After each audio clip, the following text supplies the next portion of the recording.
Hello friends, welcome to all. आज मैं आपके लिए जो वीडियो लेके आ रहा हूँ, देखिए म्यूचुअल फंड्स और फॉरेन पोर्टफोलियो इन्वेस्टर।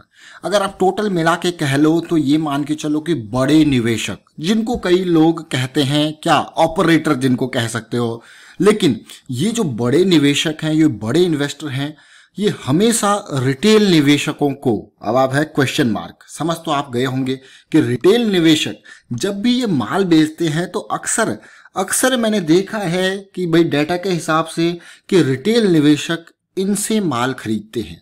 जरा सोचिए, रिटेल निवेशक जब भी यहाँ पे इनके शेयर होल्डिंग में देखने को मिलेगी तो वो सारा शेयर्स ऐसे लगते हैं कि रिटेल निवेशकों को चिपका दिए। सीरियसली ये देखने को मिलता है। जब मार्केट की सिचुएशन कभी भी आपको ऐसी दिखेगी गिरावट वाली या टाइमली प्रॉफिट बुक करने वाली बात दिखेगी, तो mutual funds, foreign portfolio investor, ये जो बड़े बड़े निवेशक ये अपने होल्डिंग्स में कमी कर देते हैं, लेकिन वहां पे जो खरीदने वाले होते हैं वो रिटेल निवेशक होते हैं। अच्छे से अच्छे, बड़े से बड़े शेयर्स में ये देखा गया है। चलिए बात करते हैं ऐसे एक स्टॉक की, क्योंकि आज इसके शेयर होल्डिंग पैटर्न्स आए हैं तो कुछ देख के मुझे लगा कि हाँ, आपको शेयर करना चाहिए ताकि आपको भी कुछ लर्निंग मिले।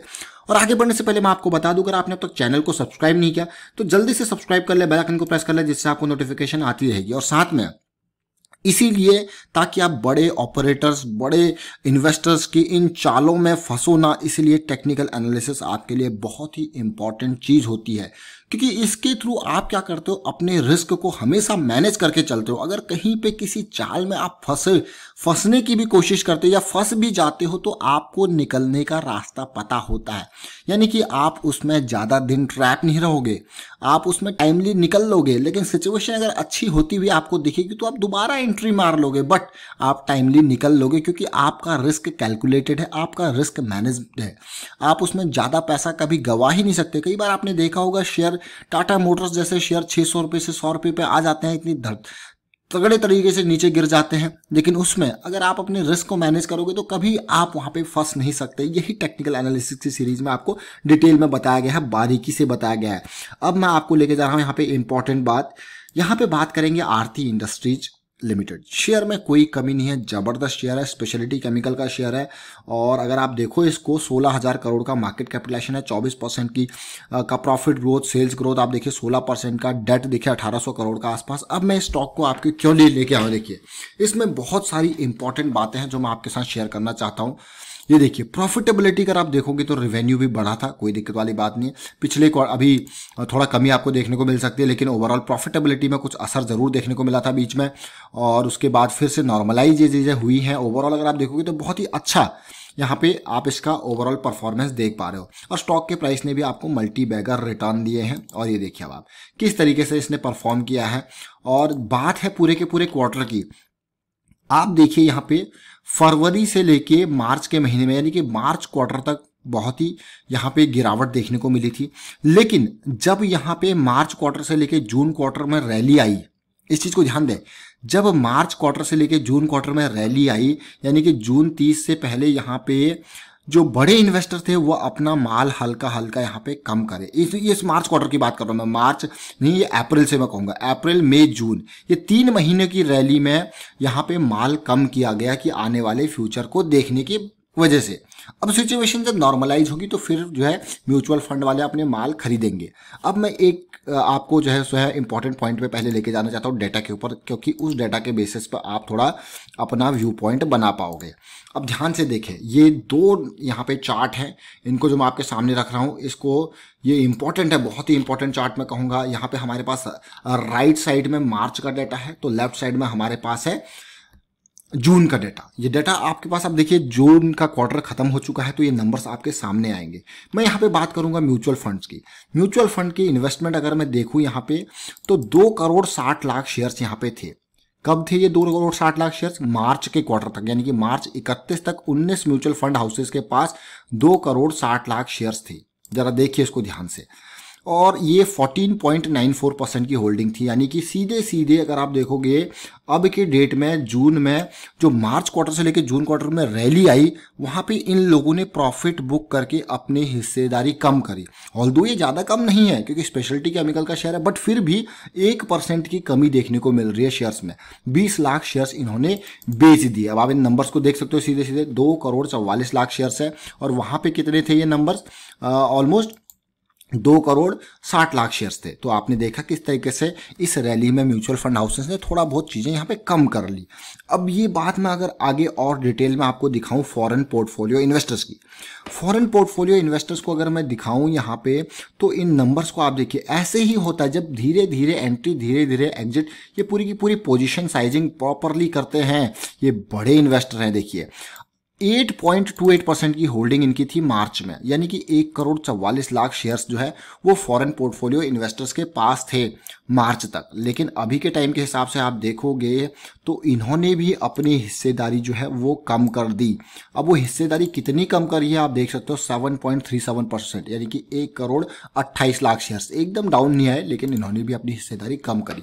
यानी कि बड़े निवेशकों ने अपने माल को इस तरीके से बेचा कि 24.84% की होल्डिंग को 23.59% कर दिया। ये बड़े निवेशक है। इसमें इंश्योरेंस कंपनीज भी हैं, इंश्योरेंस कंपनीज है, बहुत सारी कंपनीज इसमें हैं।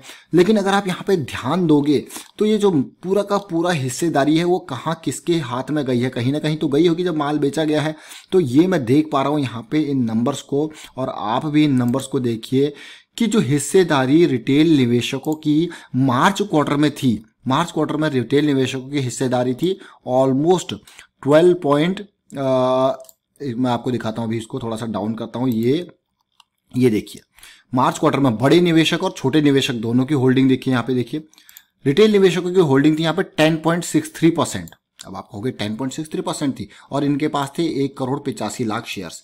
लेकिन जून क्वार्टर में आते आते इनकी हिस्सेदारी बढ़ जाती है, 12.41% होती है, और इनका काउंट भी बहुत जबरदस्त तरीके से बढ़ता है, यानी कि 60,000 लोगों से ये सीधे 1,03,000 लोग हो गए आरती इंडस्ट्रीज में, और ये हिस्सेदारी शेयर्स जो है वो बढ़ गए 2 करोड़ 16 लाख शेयर्स हो गए। अब ये इंपॉर्टेंट बात, अब आप कहोगे रिटेल निवेशकों ने खूब पैसा यहाँ पे लगाया, जो म्यूचुअल फंड वालों ने बेचा वो रिटेल निवेशकों को माल चिपकाया।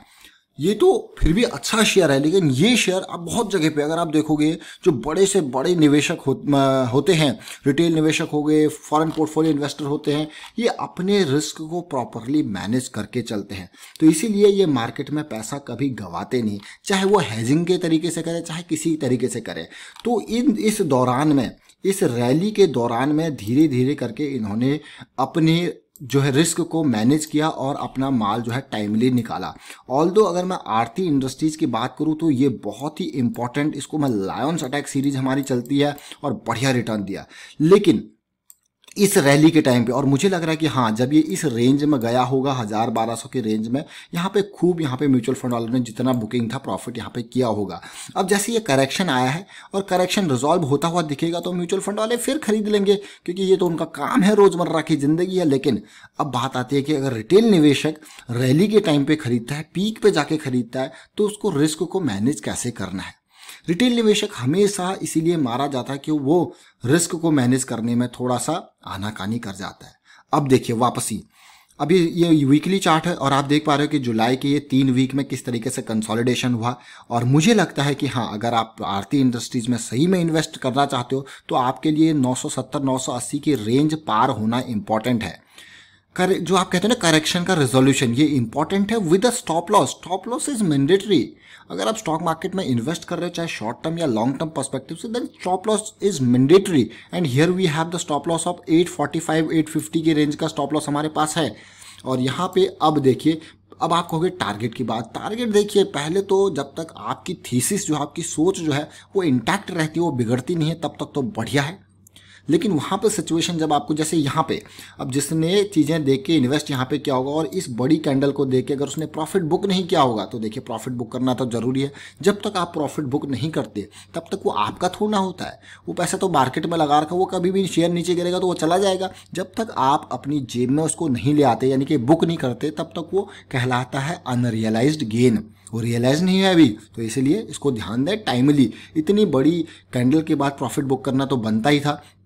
तो इस कैंडल में कहीं ना कहीं 1080 1060 के आसपास जिसने टाइमली प्रॉफिट बुक कर लिया, अच्छी बात है। और इस कैंडल को भी अगर आप देखोगे छोटे टाइम फ्रेम पे, आप अच्छे से यहाँ पे टाइमली प्रॉफिट बुक कर सकते थे पहले ही। अगर मैं आपको लेके चलूँ यहाँ पे बात करूँ डेली टाइम फ्रेम की, तो सिचुएशन देखिए किस तरीके से बन रही थी। इस बड़ी कैंडल को देखिए और यहीं पे कहीं आप 1100 के आसपास प्रॉफिट आराम से बुक कर सकते थे। और उसके बाद की सिचुएशन देखिए, बड़ी करेक्शन आई, करेक्शन के बाद इसने 848 का लेवल का लो बनाया। लेकिन इन्वेस्टमेंट के लिए अगर आप देखो कि अभी के टाइम पे अगर मैं डेली टाइम फ्रेम को देखूँ, जो सिचुएशन मुझे दिख रही है, लो मुझे मिल चुका है, एक हाई इसने बनाया है 975 980 का, फिर से एक हायर लो बना है। लेकिन ये लेवल पार करना इंपॉर्टेंट है एंट्री के लिए, बहुत ही इंपॉर्टेंट। अगर ये लेवल पार होता है हम कहेंगे हाँ भाई ये करेक्शन रेजोल्यूशन हो चुका है और तेजी, और इसमें आपके पास स्टॉप लॉस 925 920 के आसपास का ये स्टॉप लॉस है, और डीप चाहते तो 850 का आपके पास स्टॉप लॉस है। ये स्टॉप लॉस भी आपको इंप्रोवाइज करने पड़ते हैं। तो इस तरीके से चीज़ों को समझिए। जब आप टेक्निकल एनालिसिस के बेसिस पे चीज़ों को देखने लग जाते हो, स्टॉक्स को देखने लग जाते हो, तो आपका नज़रिया स्टॉक्स को देखने का बदल जाता है। इवन वैल्यू स्टॉक्स को भी आप proper entry, proper risk management के साथ इन्वेस्ट करोगे। फिलहाल मैं वाइंड अप करता हूँ वीडियो को। उम्मीद करता हूँ वीडियो आपको अच्छा लगा होगा। अच्छा लगा तो शेयर जरूर कीजिए, लाइक कीजिए, चैनल सब्सक्राइब नहीं किया तो जल्दी से सब्सक्राइब कर लें, बेल आइकन को प्रेस कर लें जिससे आपको नोटिफिकेशन आती रहेगी। And thank you for watching the video.